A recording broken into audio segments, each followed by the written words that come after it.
Attention Northwest Arkansas businesses and talent seekers. Introducing OnboardNWA.com, your hyperlocal job board crafted for our unique community. Struggling to find the perfect match for your job openings? Onboard NWA simplifies the hiring process, connecting you with the region's top talent through tailored talent matching solutions. Whether you're an employer seeking expertise or a professional looking for your next opportunity, Onboard NWA is here for you. Discover more at onboardnwa.com, and let's build the future of Northwest Arkansas together.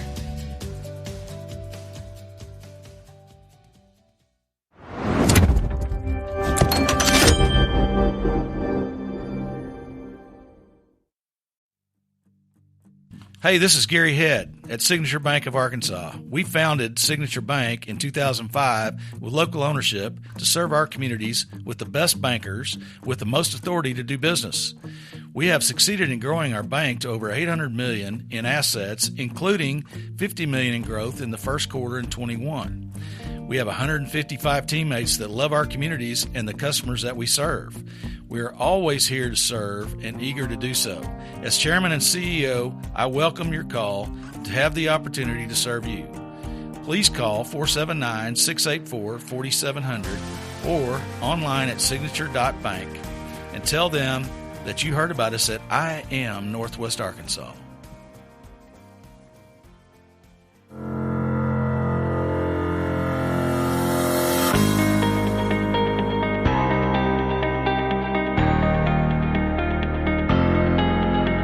It's time for another episode of I Am Northwest Arkansas, the podcast covering the intersection of business, culture, entrepreneurship, and life in general here in the Ozarks. Whether you are considering a move to this area or trying to learn more about the place you call home, we've got something special for you. Here's our host, Randy Wilburn.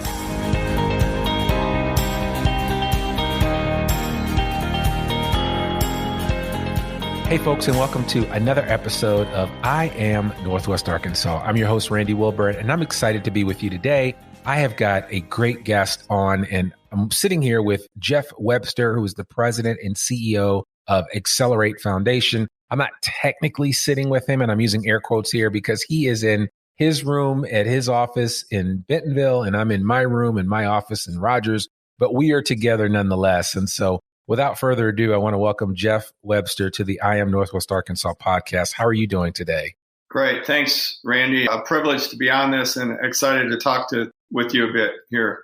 Absolutely. Absolutely. So just to kind of tee it up for my audience, one of the things that I've been trying to do with the podcast is, really bring in a wide variety of individuals, a wide variety of organizations and businesses that make Northwest Arkansas what it is. Our focus with the podcast is always the intersection of business, culture, entrepreneurship, and life here in the Ozarks. And, Excellerate Foundation does a lot to impact all of those areas. And so I'd love for you, Jeff, just to kind of give our audience a little bit of your background and experience and how you came to become president and CEO of Hark of Excellerate Foundation. And so we could start off learning a little bit more about you, and then we're going to get into Excellerate Foundation and what you guys are doing in Northwest Arkansas that is so special. Sure. So, briefly, I'm originally from Michigan, grew up there, went to Michigan State as far as background, etc. Pretty much science-oriented type of person, kind of interesting career. I spent time at Kellogg's. It started out in their engineering group and ultimately in finance, market research, ran corporate strategy, etc. for them. After that, my entrepreneurial part that you mentioned kicked in. So I ran a startup where we coached endurance athletes, Lance Armstrong, etc. So that technology part kind of gets interesting down the road here as we talk about Hark. So ran the startup for a time. And then Tyson Foods, so John Tyson and team was interested in building a strategy capability like I had done at Kellogg's. So came to Tyson, put that in place, and then ran one of the big business divisions and started up several different businesses within Tyson. So again, kind of entrepreneurial roots in there. So that's kind of how I got to Northwest Arkansas. We were here about 10 years. When I left Tyson, I ran another startup out in California, biotech. and then had the opportunity. Our kids were still here in Northwest Arkansas. So by now, Northwest Arkansas is feeling like home. So kind of the pull to come back, had an opportunity to be president of one of the 3 divisions working for Todd Simmons. And then when I was working for Simmons, then I was asked to come on the board of what's now Excellerate, kind of my strategy background, help with strategic planning, put things in place. And then as I was winding down with Simmons, the board at Excellerate asked if I'd be interested in the CEO position to help the organization. So kind of long story, but that's how I ended up here. Wow. So you've certainly cut your teeth in a lot of different companies, rather. So Kellogg's, Simmons, Tyson. I mean, these aren't small companies, to say the least. So yeah, the great experiences, there. And in a lot of those positions at Kellogg's and at Tyson at first, I was head of strategy. So, the skills that you learn there is, if you're oriented towards making things happen, and people that know me kind of know I am, you get really good at influence, persuasion, convincing, because you don't have authority to do something, but in so much as you've thought it through, you have the company's best interest at heart, then it's kind of on you to persuade the organization on different things. So you're an advisor to very senior people there. So you learn a lot of those skills that ultimately now in the nonprofit world become very important, just on those relationships. And it's still, you're trying to get people to do things, companies to do things. So those persuasion, those kind of skills become pretty important also. Yeah, no. And it seems like you didn't get enough in corporate America that you said, you know what, I'm going to go to a startup and we're going to get things going from that perspective. What was the rationale behind that? Was it a can't miss opportunity, or was it just ultimately something in your heart of hearts that you really wanted to do? Yeah. So the first part in startup was, again, I ran a company called Carmichael Training Systems. We coached endurance athletes. We coached Lance Armstrong during the heyday, and I'm a big cyclist. So the opportunity to be in that space and build and create something, again, is kind of how I'm wired. Go to the Tour de France every year. All the stuff was pretty amazing if you're a cyclist. But I can tell you the first week I got there, I was coming from a $7 billion company, and I was employee number 7 at this startup. And you're asking yourself, man, what have I done? Have I totally derailed myself? But it was a 3-year adventure there with that startup that I would do over and over and over again for so many different reasons. But way different as far as a small company like that. And boy, you have to put a lot of the things you've learned into practice, and then bounce back again to, from there to even bigger company at Tyson, back to the strategy part, and then, running 2 other small startups from there, and then back to Tyson or Simmons. So it's been, I guess I've been able to be good at what I need to be good at, you might say. So, yeah. Well, I would imagine from a strategy perspective, if nothing else, you really were able to, both on the corporate side of things as well as on the startup side, understand the importance of wearing, multiple hats, right? I mean, you can't come in and have one singular focus. You've got to be able to kind of walk and chew gum. Yeah, when you get into the small company, it's small. You don't have the resources of a big company, and you got to be willing to roll up your sleeves and play a lot of different roles. And all of the things where the output was the strategy at the big company, now it's like, you better get through the strategy because it's time to execute. Right. And it's all hands on deck. So I like that balance between strategically figuring out the direction, make sure you've got the right world-class team, big or small, kind of alongside you, which is fortunately what we have now too. And then it's kind of a servant orientation of how do you help them be successful, not the other way around. It's not about them making me successful. It's how do you help them be successful in their different roles to deliver on that strategy. So it's a lot of fun in those smaller organizations. Yeah, I can only imagine. So I'm going to have to press you, since you mentioned Lance Armstrong, and certainly we're all familiar with Lance Armstrong's story. And even if you aren't, I mean, just Google him and you can find out more about it. But what was your greatest memory of being involved on the ground in the Tour de France? Because I'm an avid cyclist myself. I watch the Tour de France every year. But what was your greatest memory of experiencing that? Yeah, so we would take about 15 people every year over to the Tour de France, and we'd run a camp concurrent while it was going on. And you couldn't get more behind the scenes of what was happening. And, on some of those epic days in the mountains where, it's the next day, what's Lance going to do? Chris Carmichael, who was Lance's coach and the founder of our company, all of a sudden we'd be out to dinner and Chris's phone's ringing and it's Lance, and it's like they'd go off and talk.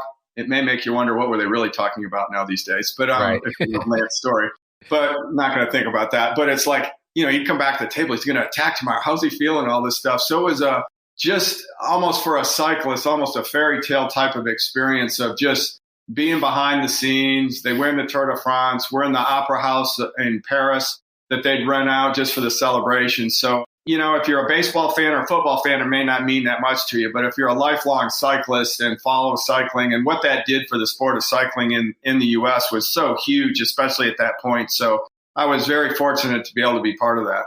Oh, absolutely. Yeah. And I like I said, I would encourage anybody, just if you don't know who Lance Armstrong is, Greg LeMond, any of these great cyclists that have come out of the United States lineage of cycling, you need to check it out and look a little closer because, regardless of how you feel about Lance Armstrong, he kind of helped, create an aura or awareness of cycling and took it to a whole nother level. And that's kind of what we have today. And I only say that because I was just recently I don't know if you went out to that, but I was at the Oz Trails event at Centennial Park, the mountain biking event. And that's actually how Lance Armstrong started out. He started out as a mountain biker.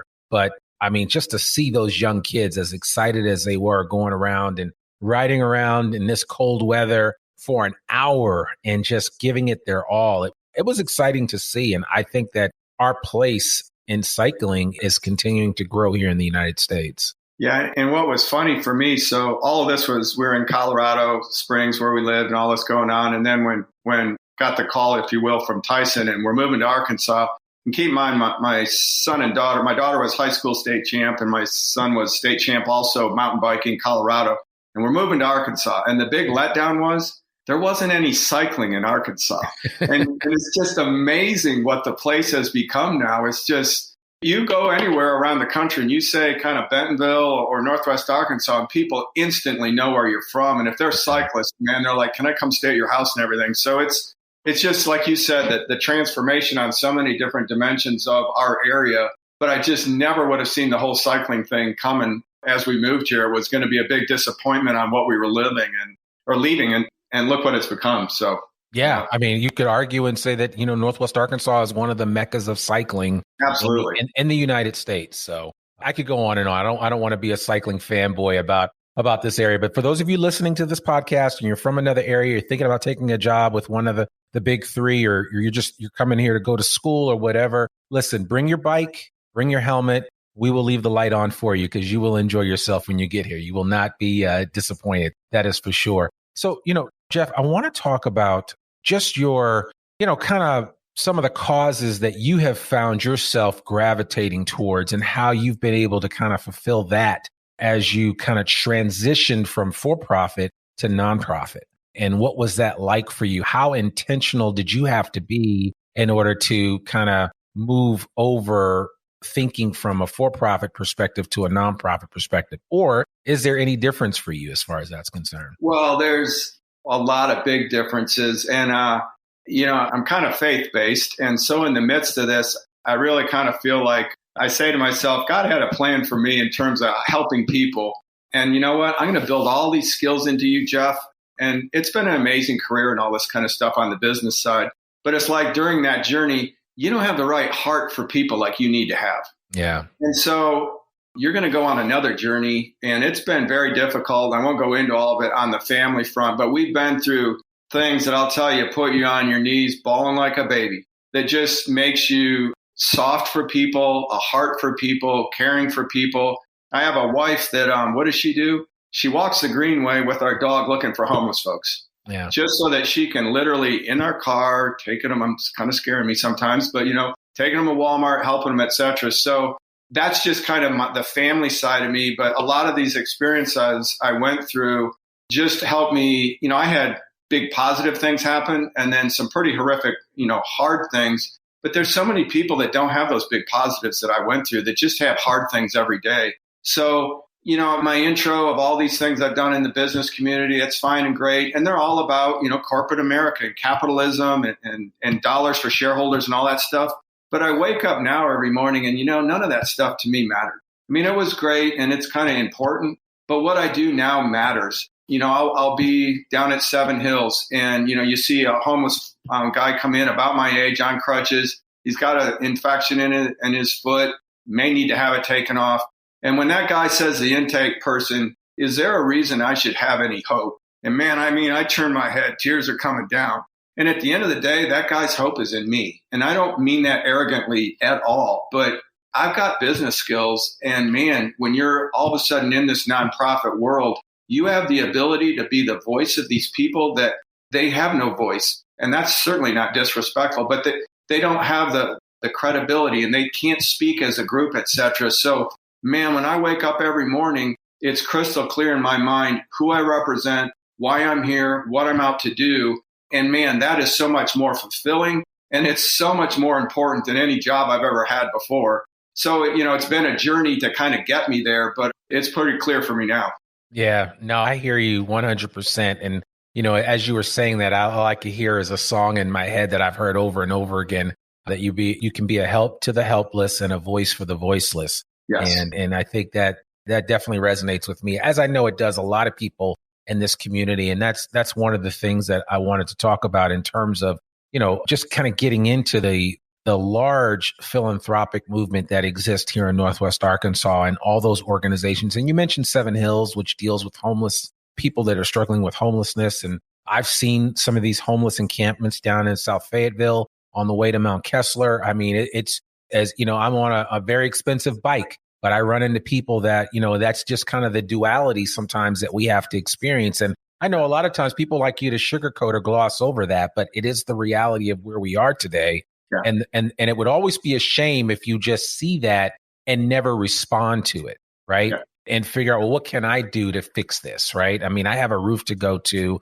I have food on the table. I'm not struggling in those areas, but there are so many people that are, and that is one of the challenges that we see here. But I always feel good about the simple fact that there are a lot of people in Northwest Arkansas like yourself and so many others and the organization that you represent that are actually trying to make a difference in the lives of those that don't have a voice or, and have not received the help that some of us have received. So would you just kind of give the I Am Northwest Arkansas audience a quick, snippet of historical aspect of what Hark and Accelerate, the history of this organization and what you guys have been doing? Yeah. So history-wise, we're what's called actually a health conversion foundation. So probably 25 years ago, 2 nonprofit hospitals, so in Springdale and Bentonville, which ultimately are going to become Northwest Health, they were nonprofit hospitals. And then they sold to a for-profit hospital, not Northwest at the time, but they sell to for-profit. Well, if you think about it, if nonprofit hospital sells, who gets the money? It's kind of the community's money. So that's what creates our foundation. So about $130 million in assets 25 years ago. Since that time, we've put my predecessors have done well in the stock market as far as investing. So we're $160 million in assets now. But in addition to that, we've been able to put about $120 million worth of investment in terms of grants back into Northwest Arkansas community. So as a foundation, because where we came from, we're focused on just the 3 counties of Northwest Arkansas. So we kind of punch more for our weight class than you might think because we're not trying to do things nationally. It's just the 3 counties, not even the whole state. So we've done a lot of things, sometimes brick and mortar type things, investing in helping the Children's Hospital get built, helping with the mental health wings of Northwest in Springdale, et cetera. A big supporter of Potter's House, which really is geared around building diverse social networks within Northwest Arkansas. So a big grant there. A lot of other things supporting, like we said, Seven Hills, Salvation Army, Samaritan House, a lot of different organizations, bigger, smaller, et cetera. And then the other big investment we made was in the creation of Hark. So Hark is it's part of our foundation. It was created in 2017 as a response to the community, really came from the superintendent saying, you know what, we need more counselors in the schools because the kids are having trouble learning because of stuff going on at home. So we said, well, we sponsored a big survey to understand what did the community need. And what we really saw is we always say the area is resource rich, but connection poor. And there's resources out there, but people don't know where to go to. So we created Hark called Hark. I always say it's called that for two reasons. You might say it's helping Arkansas AR connect with a K. Team doesn't like me referring to it that way, but that's what they really are doing. They're helping people get connected to resources, and I'll talk a little more on that in a second. But for the foundation, it's Hark Listen. Hark means to listen, and it's our way to listen what is going on in the community. So you can have CEO to CEO conversations and those kind of things, but right on down into what's going on person by person. We helped over 5,000 people last year, over 30,000 referrals. So what a tremendous nonprofit community we have out there. But we build a plan for people. They come in and say, I need help with one thing. We help explore what else could they really need help with. A tremendous resource map that we have. The technology we have is state of the art in terms of how we help people and send them things to their iPhone and all this kind of stuff. Kind of the technology background comes to play in this. But that's really what we do. But then we can turn around and like once a month we have CEO day with our community liaisons. I'm like, what's going on? What do I need to hear out there person by person by person? So we have tremendous ability to listen all the way down to that person on the street via Hark.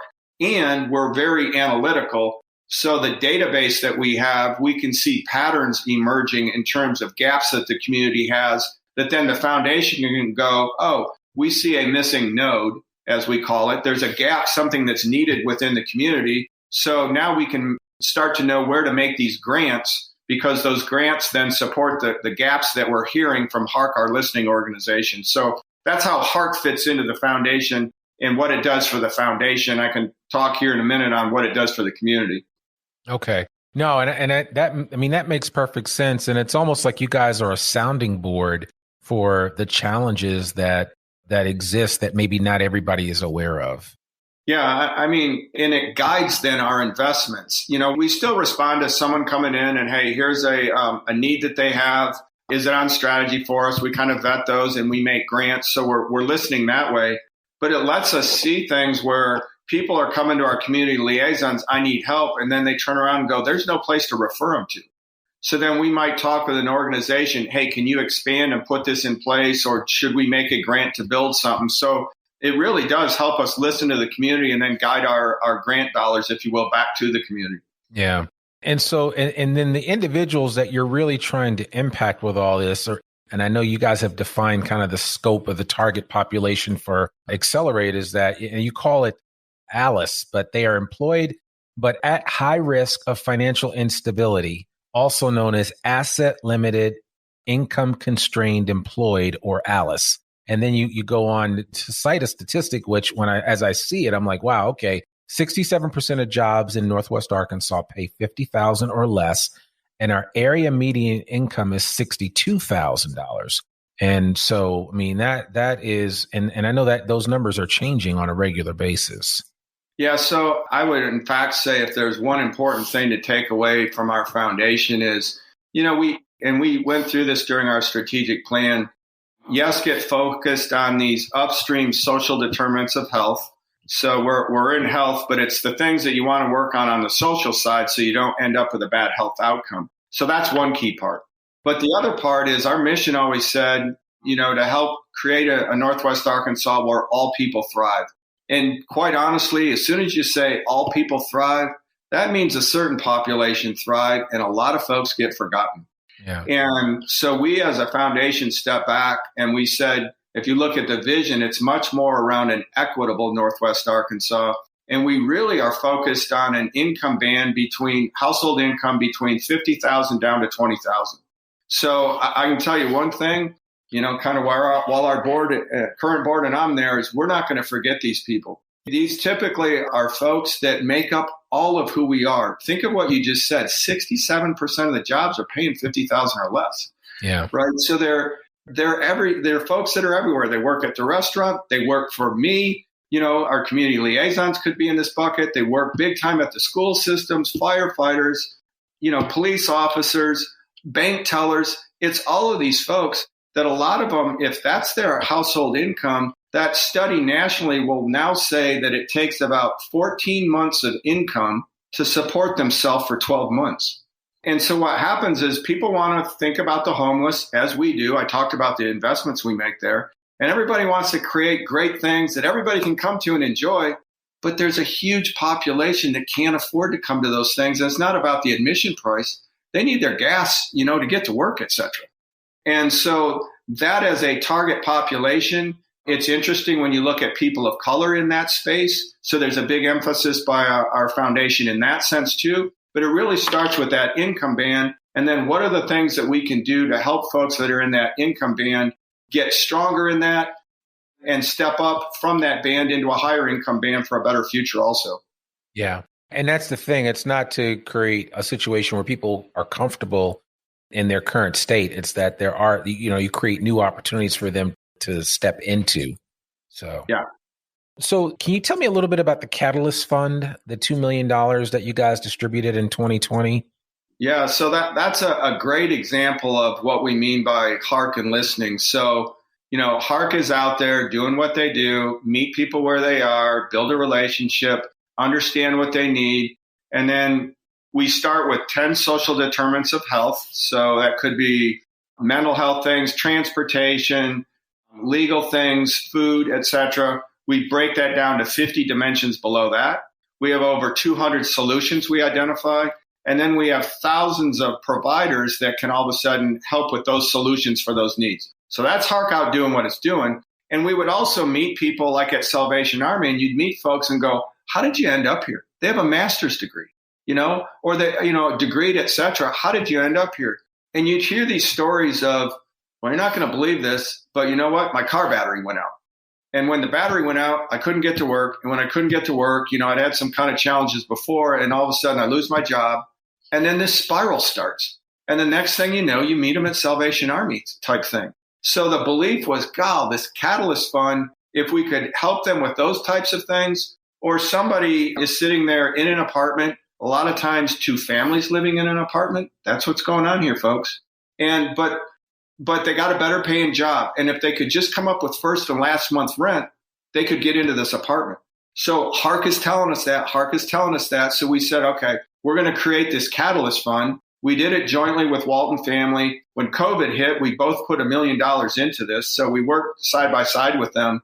But Catalyst, in a lot of ways, it was people were hurting bad income-wise, so they'd come to get help for rent. So it's a catalyst to get them to come to us, to be quite honest. What does the word catalyst really mean here? It's something that accelerates something. It's accelerating. It's okay to ask for help, because a lot of people had never had to ask for help before when this COVID thing hit.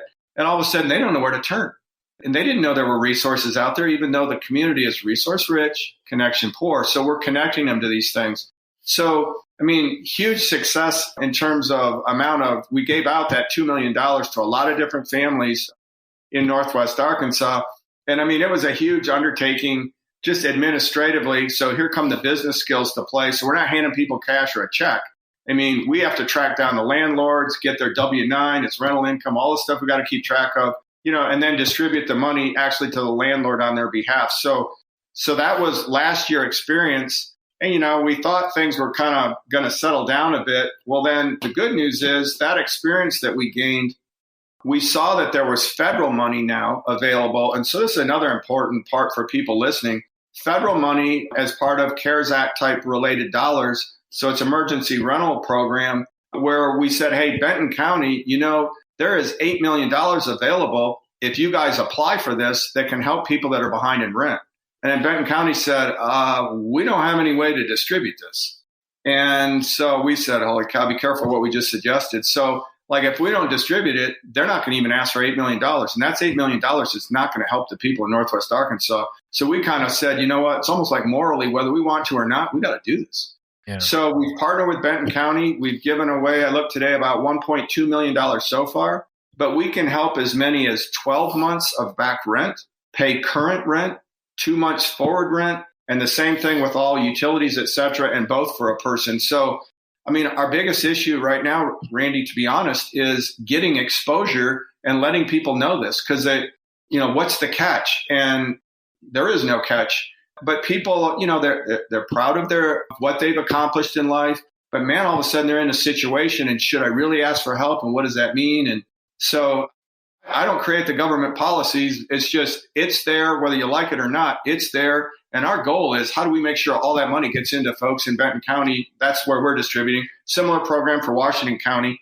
But that's kind of what that whole thing is. But for us, it really came out of listening to Hark and what were we hearing from people, et cetera. And the stories that you hear of transforming lives, et cetera, we should get some of those folks on your call that, I mean, for our community liaisons, hearing those stories every day, which breaks your heart, but then how we're able to help them get their feet back under them. I mean, they're doing okay. And then we always say, then life happens. Yeah. And just something happens, and it's just a tipping point. And all of a sudden, they may not have the social network to support themselves, et cetera, in this. So, which is important why we work on that front also. But that's what the whole thing is about. Yeah. You know, and it's funny, when Allie shared it with me originally, I did share it out on my weekly program, my live stream on Fridays, What's New NWA. And, you know, there's been a lot of talk about rental assistance, and a lot of communities have really been struggling in that area. You know, I noticed a friend of mine has a church, and they've given a lot to the Marshallese community up in Springdale area and elsewhere, but people just don't know that this is available. And I think it's just, you're right. It's absolutely awareness. And you would think with, you know, having access to $8 million, but have only scratched the surface with, you know, 1.5 million or whatever that has been spent, there's still a ways to go. So we need to continue to get the word out and let people know that, hey, this is available. And if you are struggling with rent or something along those lines, don't let pride get in the way of you getting some help so that you can move forward. And, you know, we've all been there. And I think the average American is like a $400 bill away from a major financial challenge. So this is not a, oh, well, we're going to throw heap coals on you because you haven't handled your money correctly. Most Americans, and I stress that, most have had struggles when it comes to financial fitness. And it's just a reality in our society. We have not made it the focal point that it should be, because I think we get to this place where we think it's always going to be there, but that's not always the case. Yeah, and it's and then overlay Hark on this, which might be kind of the icing on the cake. We kind of think it is the cake, because I come back to that catalyst part. So, okay, we can help them with $800. Let's say they're behind 1 month in rent. And so great, no problem. Well, then you start talking to them of like, do you have student loan? Do you know how to get that? Do you know how to get the interest rate or whatever it is reduced? You don't? We do. You know, how about credit card?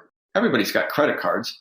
You got a big interest rate? How'd you like to get that cut in half? I can help you with that too. So now I'm helping you on the cost side. And, you know, you just talk to me about your kids and kind of challenges when they get home and stuff like that. And like, who's watching them? You're at work. Do you realize that you qualify for a scholarship program over to this Boys and Girls type organization? We could help you with that. So that's what Hark is doing. It's trying to build them, get them talking, because if they need help with a month rent, odds are there's 50 different dimensions we can help them on. So just talk to us so that we can start to figure that out. So of course, all confidential and all that kind of thing, but it's trying to help them build a wholesome plan, you know, a whole life plan, if you will, around all the different areas that we can help, not just what we call the presenting need, which is I need $800 for rent. You know, so it's almost like saying rent. It's just the beginning. We can do so much more. So it's like it's a catalyst, right? So that's kind of where it comes from. Yeah, no, I love that. So, well, hopefully we will do what we can to continue to get the word out about the program and the rental assistance that's available, because there is a lot of money there, and we want to make sure that everybody in Northwest Arkansas is able to take advantage of that. So, and along those lines of rental assistance, one of the pillars or foundations of Hark Excellerate is the emphasis on housing. Can you talk about that a little bit and maybe connect the dots for people? And I'll tell you, when I was on the board and starting to evolve into this role, and we built that Catalyst Fund and helped people with last month rent. And, you know, I was not plugged into kind of the community needs at that point. And I'm sitting there going, okay, we have this Catalyst Fund, and it'll help people with first and last month rent for an imaginary apartment. And I remember the CL saying that, and I'm like, hold up, what did you say? What do you mean imaginary apartment? Well, there's not enough housing for folks. I'm like, what are you talking about? Again, you're blessed and you don't understand these things. And when you start looking into it, yeah, there's hundreds of units getting built. And as long as you can afford $1,200 a month, you're all set. the problem is people in this income band can't afford that. So we said, holy cow, then and this was great timing with Walton Family had issued their housing crisis that we're on the edge of, that whole study. And it was kind of like, you know what, somebody needs to do something. And there's a lot of different things that need to be done and a lot of people doing something. But we're pretty make it happen oriented. And we said, well, then we need to get some housing built.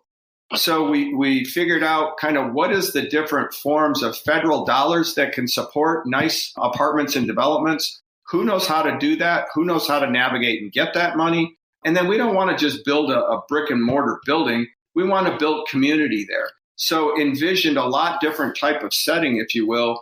A lot of people, oh, well, bad folks are going to live there. And I remember being in Fayetteville, in front of city council explaining what this is. And you know who's going to live there? It's the person when you call 911 and they respond in a fire truck. That's who's going to live there. I kind of think I like them living next to me. Or the police officer, or heaven forbid, the school teacher aide that's helping your kids at school. They're going to live there too.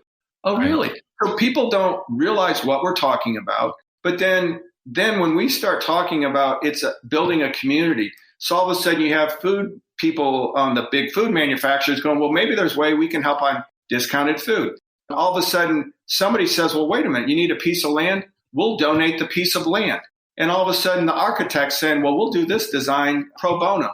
And all of a sudden other people are going, how can we be part of this thing? Potter's House specializes in building these relationships across different social economic lines. So there's down there, and this is Cobblestone Farm on our website, but 90 units that are at that lower income level to live there. And 10 of them, they're all identical. The 10 are fair market rate. And the Potter's House people go, we want to live there to help build community. And then we're going to have, it's part of this farm network. So you can have kind of community farms and community together. So it's those kind of things like that we're really trying to build on this. But we've got helped with 6 different developments. You'll see a release on this in about a month. But we've raised so far $42 million from area businesses to support this. It'll be up to 55 by the time we do the announcement on this. But it's not the answer, but it's the beginning. And where community has solved the housing needs anywhere, but the ones that have is when, especially the big businesses and the philanthropy groups, et cetera, start saying, you can look around the room and guess what? I think I found who needs to address this, and it's called us. So when you see that happening, solutions start making steps forward. So it's the beginning. Walton Family has sponsored this new, at the Northwest Arkansas Council, a new housing organization that is going to help with this across the region. We're going to be happy to work with them on those things, but it's the beginning and it's a big difference. So I'll give you a case in point on that is if you look at fair market rate, the number I know top of mind, Bentonville 4-bedroom apartment, it's like $1,200 a month, right? That's the fair market rate. These will rent for about $575 a month. And it saves people about 48% across all these. There's some in Fayetteville and everywhere else, but about 48% versus the fair market rate.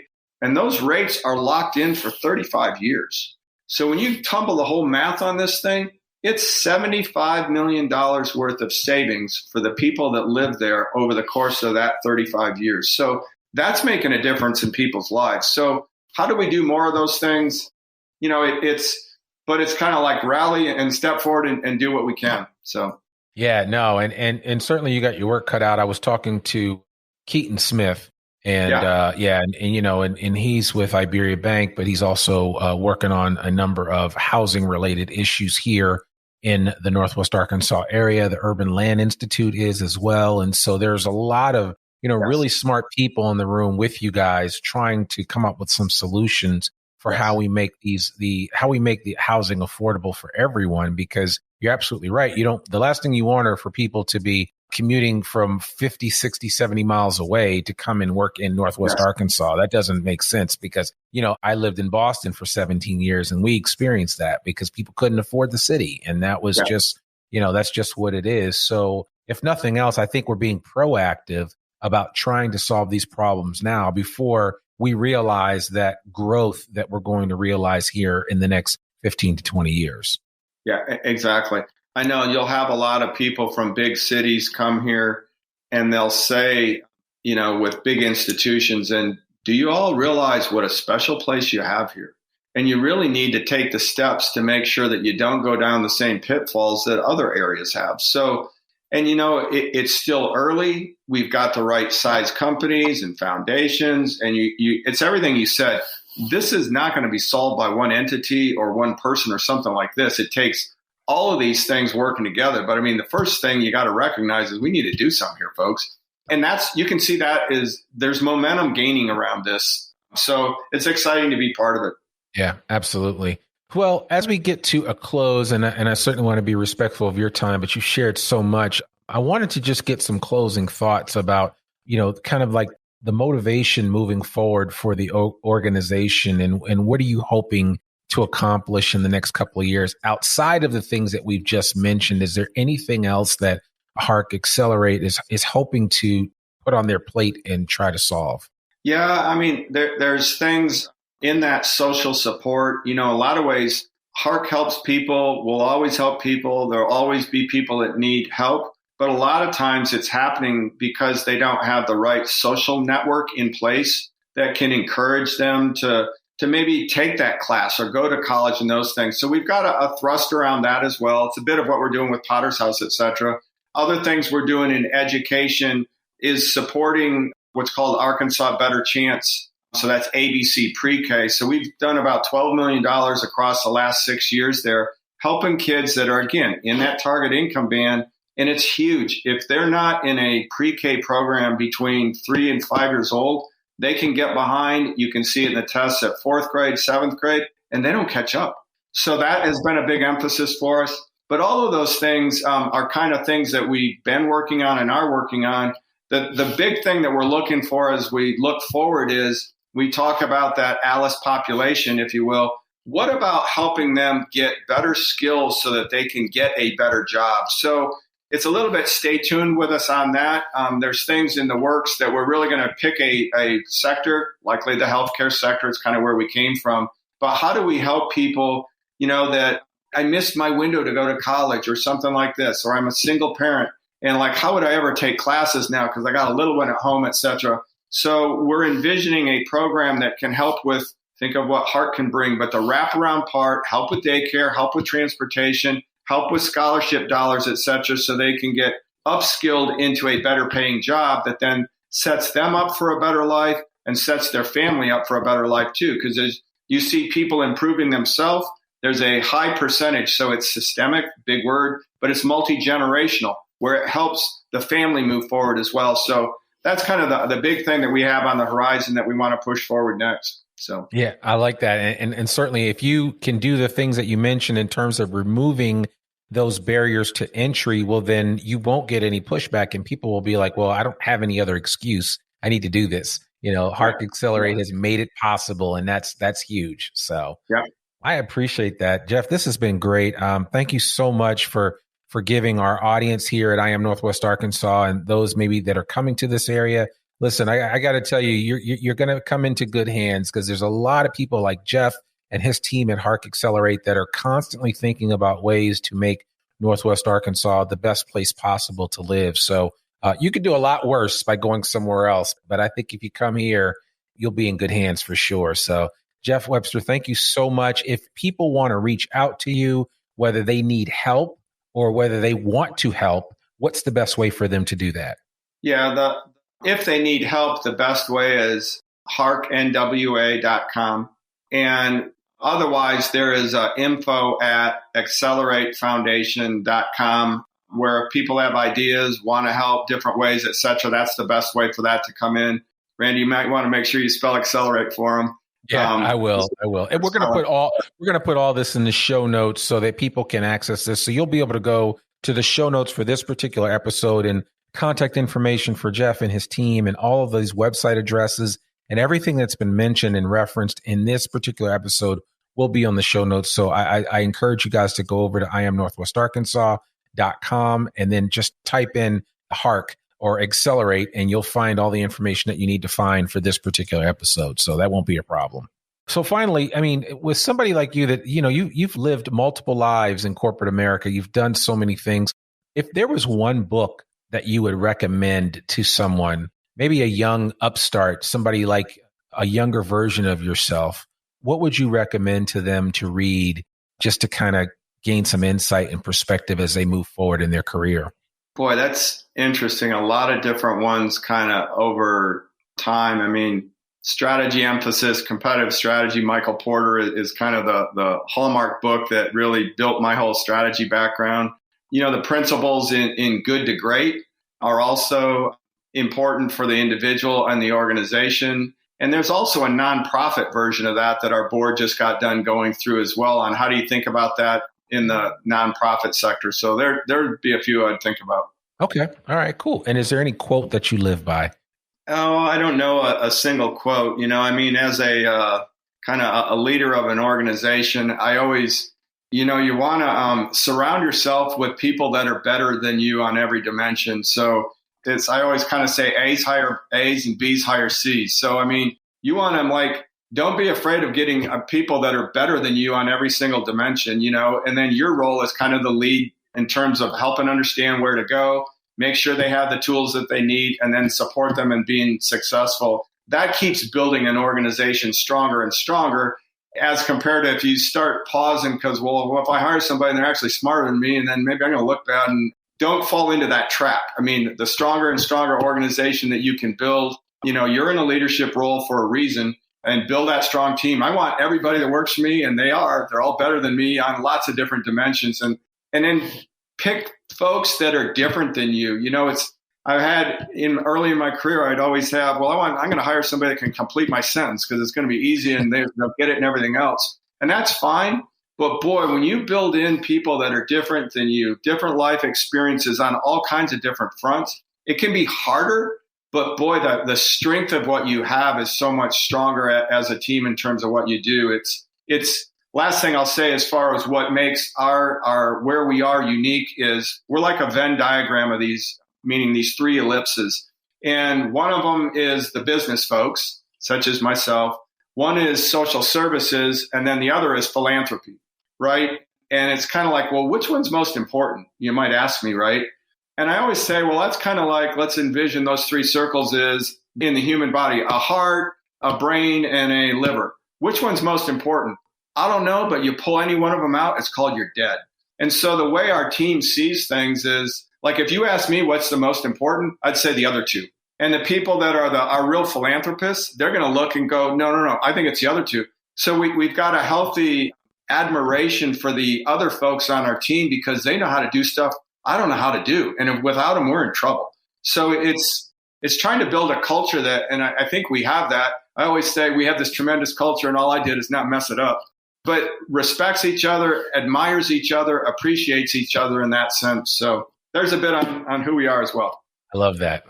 Well, we'll end on that note. Jeff Webster, President and CEO of Excellerate Foundation. Thank you so much for joining us here on the I Am Northwest Arkansas podcast. We really appreciate it. Okay. Thank you, Randy. Absolutely. Well, folks, there you have it. Another episode of I Am Northwest Arkansas. We hope you enjoyed this episode and we hope you took a lot away from this and what Jeff had to share. If you have any questions or you want to learn a little bit more about what these guys are doing, please visit our website at iamnorthwestarkansas.com for all the information that we talked about on this particular episode. Listen to this podcast and sign up for our free newsletter to keep up with us and all things NWA. Sign up today. And please subscribe to the I Am Northwest Arkansas podcast wherever you listen to it. And please consider rating and reviewing us on Apple Podcasts. Our podcast comes out every Monday, rain or shine. I'm your host, Randy Wilburn, and we'll see you back here next week with another episode of the I Am Northwest Arkansas podcast. Peace. We hope you enjoyed this episode of I Am Northwest Arkansas. Check us out each and every week, available anywhere that great podcasts can be found. For show notes or more information on becoming a guest, visit iamnorthwestarkansas.com. We'll see you next week on I Am Northwest Arkansas.